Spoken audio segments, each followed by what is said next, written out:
Well, you guys, it's Friday, and as usual, I've been inundating with you guys depressing as hell news all week. So to lighten up the mood, I can't talk right now. My good friend Lee Camp, host of the Moment of Clarity web series, is here to break it all down. Hey, what is up, Mang? Abby. So, Lee, out of all of the MSM's obsession with Justin Bieber last week, I actually was really happy to hear Congressman Harmon saying some really cutting things about the NSA. Let's take a listen. I think at this point we should seriously consider not continuing Congresswoman Harmon, let me interrupt you. Congresswoman, let me interrupt you just for a moment. We've got some breaking news out of Miami. Stand by, if you will. Right now in Miami, Justin Bieber has been arrested on a number of charges. The judge is reading the charges, including resisting arrest and driving under the influence. He's appearing now before the judge for his bond hearing. Let's watch. I mean, isn't it more important Justin Bieber's day in court than global unconstitutional spying, Lee? I don't understand why you have a problem with this, all right? Justin Bieber is a national treasure. Not our nation, Canada, but still, he is a national treasure, and you can make fun of unfettered capitalism, Obama, the Pope even, but I will not stand here while you insult the Biebs, all right? That is a baby Elvis. We have Look to at that face. That's a baby Elvis you're dealing with, all right? Of course you have to interrupt NSA stuff, mass surveillance of whatever. Oh, man. It makes sense. It's incredible. It really is incredible. You know, as ridiculous as the media is for being infected with a little golden child here, isn't it really great that they're finally covering wage theft? They are. They're finally covering wage theft because it's the Oakland Raiders. We've got cheerleaders. The cheerleaders. I don't know what it is about this one story that finally made them cover it. I don't know if it was the outfits.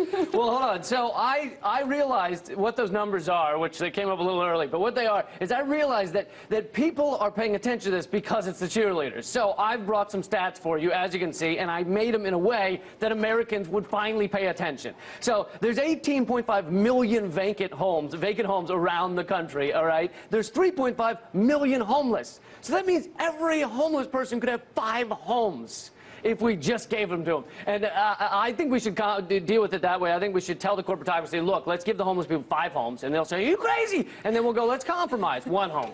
How about that? You lost me at home. Cheerleaders. Wait, no, I got what were all those numbers again? I got another number here, though. No, if you combine all the U.S. millionaire households, it's $50 trillion of wealth. U.S. millionaire households. There it is. See? Now America will pay attention to that number, right? Now they'll care. Okay? Now, how much would it take to pay? The UN is estimated to end world hunger this year? 30 billion. And we have 50 trillion, 30 billion. The Koch brothers alone could do it. All right? Do we have that number in the graphic? I think we do. Did I bring that graphic? Oh, there you go. See? Now Americans will care. Now they care. Now they get it. See, this is what we need to give kids in school. Exactly. I mean, they'll spread it around. They'll talk about it. Wow. Incredible. Well, you know, it's amazing Fox News covering those cheerleaders, the bouncing boobs. You just got to throw those numbers on the nipples, and then you're all good, Lee. That's how it works. You know, speaking of billionaires, have you heard about the real-life Elysium being created in Nigeria? This is absolutely ridiculous. It's all the rich people who are building their own little, little hub that they can, when climate change comes down, when ish hits the fan, they'll have their own little terrarium.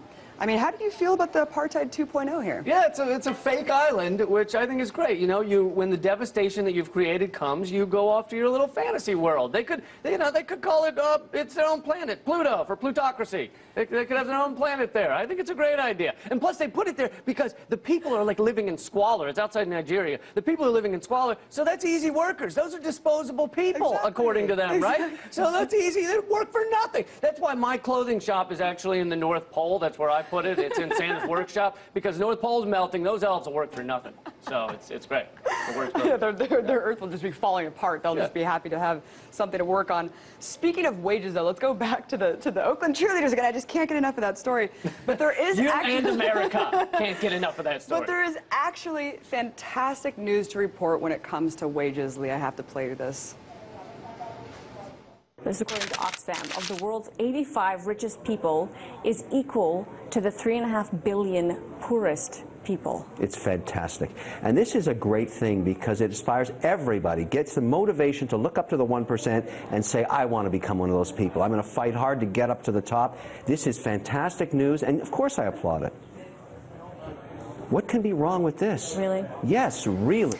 I mean, isn't it amazing that really just the 3.5 billion poorest people will just have to get the inspiration to be rich? I mean, damn.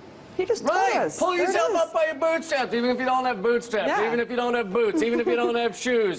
Some of them will strap water bottles to the bottom of the feet, so pull yourself up by your water bottles, okay? No, this clip actually is kind of inspiring because it shows that in this country, it doesn't matter if you're black, white, old, young, or even a sociopath. You can become rich, like Kevin O'Leary.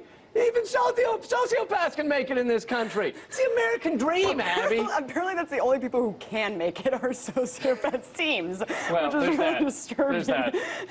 And of course, the 0.1% of the 1%ers are meeting in Davos, Switzerland this week for an economic forum.